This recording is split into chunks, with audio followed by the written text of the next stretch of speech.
Chief justice के मनपसंद लोग शामिल हैं। इमरान खान को जो है दीवार से लगाने की कोशिश के अगवा कर लिया गया। वकला भी डट चुके हैं इस मामले पर, मार्शल लॉ लग जाएगा कि फांसी चढ़ा दी है। बिस्मिल्लाहिर्रहमानिर्रहीम। अस्सलाम वालेकुम नाज़रीन इकराम, मैं हूं अब्दुल बासित स्वाति और आप देख रहे हैं मेरा डिजिटल चैनल।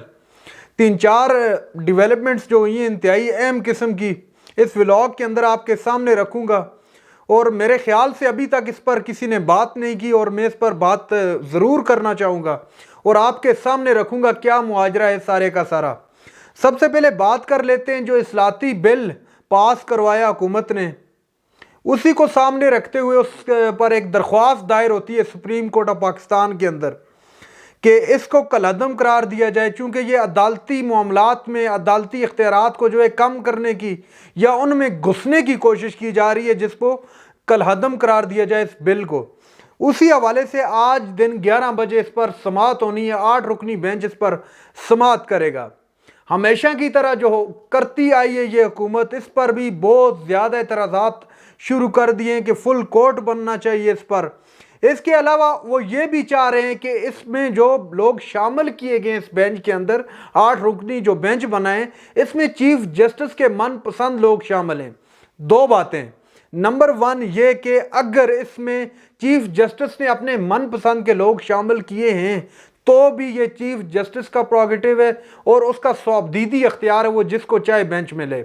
नंबर 2 वो ये कि अगर फुल कोर्ट भी इस पर बन जाता है जिस तरह एतराज़ात कर रही है ये हुकूमत, तो ये फैसला वहाँ पर भी तो आखिर यही आना है 7 या 8। अगर उधर चले जाएंगे तो वो कामयाब हो जाएंगे, अगर इधर आ जाएंगे तो ये कामयाब हो जाएंगे। अगर हुकूमत की मंतक को मान लिया जाए कि ये 8 के 8 जजेस जो हैं ये उमर अता बंदियाल की साइड वाले हैं, तो भी फुल कोर्ट 15 बंदों पर मुश्तमिल होगी, 15 जजेस पर मुश्तमिल होगी, तो 8-7 से फैसला आना भी इस हुकूमत के लिए जो है कारगर साबित नहीं हो सकता। तो लिहाजा ये बिल्कुल एक बेमानी सी बात रह जाती है। दूसरी जानब अगर बात की जाए, पीटीआई के गिर्द गहरा तंग किया जा रहा है और इमरान खान को जो है दीवार से लगाने की कोशिश, अनथक कोशिश जारी है।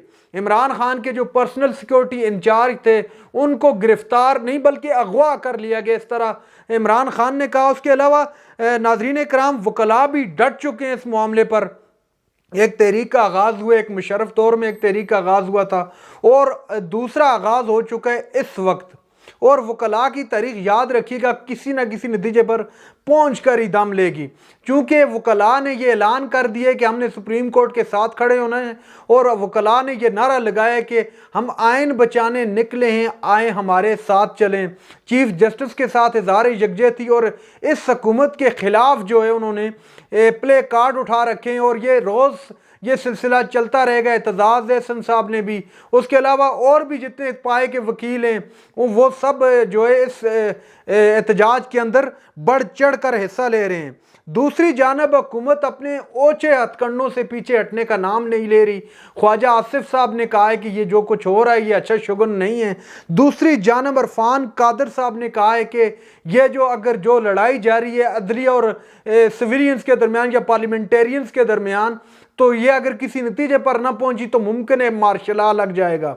लुक हु इज टॉकिंग, जो खुद पार्लियामेंटेरियन है, जो जमहूरियत के लाग अलापते फिरते हैं, वो लोग खुद मार्शल लॉ को दावत देने वाली बातें कर रहे हैं और कह रहे हैं कि मार्शल लॉ लग सकता है। तो जनाब वाला, अगर मार्शल लॉ लग सकता है या लगने वाला है तो आप जमहूरियत का लाग राग क्यों अलापते फिरते हैं? तो आपको तो सबसे पहले इसके खिलाफ खड़ा होना चाहिए अगर इस तरह का कोई भी कदम होता है, क्योंकि आप खुद एक जमहूरी तरीके से आगे यहाँ तक पहुँचे हैं।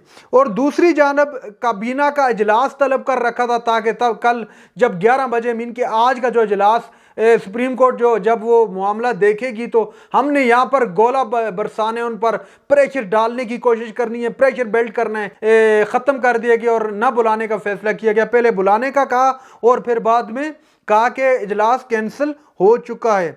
दूसरी जानब JIT ने भी जो जलाओ गिराओ तोड़ फोड़ के सिलसिले में जो मामला बनाया था फवाद चौधरी, हमाद अजहर साहब, उसके अलावा फरख हबीब साहब ज़ाती हैसियत में इमरान खान, इन सबको पहले भी बुला चुके हैं, लेकिन आज फिर बुला के दिया JIT ने कि हमारे सामने पेश हों। लिहाजा ये किसी भी सूरत जो है इमरान खान को कोशिश कर रहे हैं किसी न किसी शिकंजे में जकड़ने की। दूसरी साइड अगर देखा जाए किस तरह की वो कैंपेन चली इमरान खान के खिलाफ मीडिया पर, जो अपना निकाह के मामले में, बहरहाल उस पर ज़्यादा बात करना भी मुनासिब नहीं है, इस पर इस तरह की बात मज़ीद आगे नहीं की जा सकती।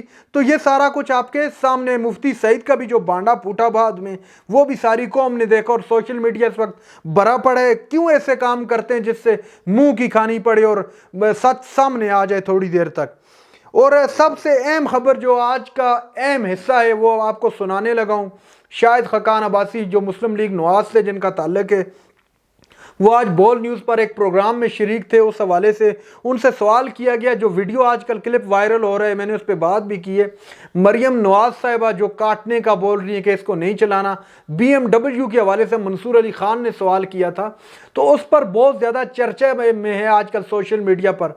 तो शाहिद खकान अब्बासी साहब से पूछा कि जनाब ये क्या हो रहा है, क्या इस तरह होना चाहिए। उन्होंने कहा कि वो कोई भी पब्लिक ऑफिस होल्डर नहीं है, लेकिन अगर इस तरह का मामला है तो उनके खिलाफ एहतसाब होना चाहिए, उनके खिलाफ कानूनी कार्रवाई बिल्कुल होनी चाहिए। अब शाहिद खकान अब्बासी साहब बड़े पाए के सियासी हैं और बड़ी पॉजिटिव बातें करते हैं, अक्सर मैंने उन पर बात की है। उस वक्त काटने का बोला गया, ये तो एक मीडिया की जो आज़ादी है उस पर भी एक सवालिया निशान है। अब मुस्लिम लीग नून के अपने ही रहनुमा जो हैं थक चुके हैं, यकीन मानिएगा, इनको डिफेंड करते करते, क्योंकि डिफेंड करने के लिए इनके पास कुछ है ही नहीं है।